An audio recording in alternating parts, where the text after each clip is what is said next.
বাবা দিবসে ঘনিষ্ঠ সময় পার করলেন শাকিব খান। অবশেষে কি তাহলে অপুকে ছেড়ে বুবলিকে বেছে নিলেন এই মেগা স্টার? বাবা দিবস উপলক্ষে বাবার সঙ্গে কাটানো সুন্দর মুহূর্তগুলো সামাজিক যোগাযোগ মাধ্যমে শেয়ার করে নিচ্ছেন সন্তানেরা।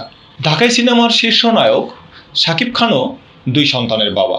ফলে বিশেষ এই দিনটিতে সন্তানের সঙ্গে কাটানো তার ভালো কিছু মুহূর্ত ফেসবুক হ্যান্ডেলে শেয়ার করেছেন নায়কের প্রাক্তন 2 স্ত্রী অপু বিশ্বাস ও শবনম বুবলি।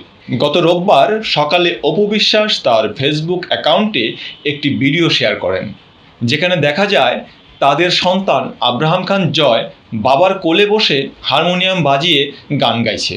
পাশে বসে মুগ্ধ দৃষ্টিতে ছেলেকে শুনছেন শাকিব খান। ক্যামেরার পেছন থেকে অপু প্রশংসা করেছেন ছেলের প্রতিভা। শাকিব খুশিতে হাসছেন এবং বলছেন ভেরি গুড। ভিডিওর ক্যাপশনে অপু লেখেন, বাবা শব্দটা আসলেই অশেষ শ্রদ্ধা ও ভালোবাসা থেকে। বাবা ছেলের এই সম্পর্কটাই যেন কারো কুনজর না লাগে। এদিকে অপু বিশ্বাসের সেই পোস্টের কিছুক্ষণ পরেই শাকিব খানের সঙ্গে ছেলে শেহজাদ খান বীরের কাটানো সুন্দর কিছু মুহূর্তের ভিডিও শেয়ার করেন চিত্রনায়িকা শবনম বুবলি।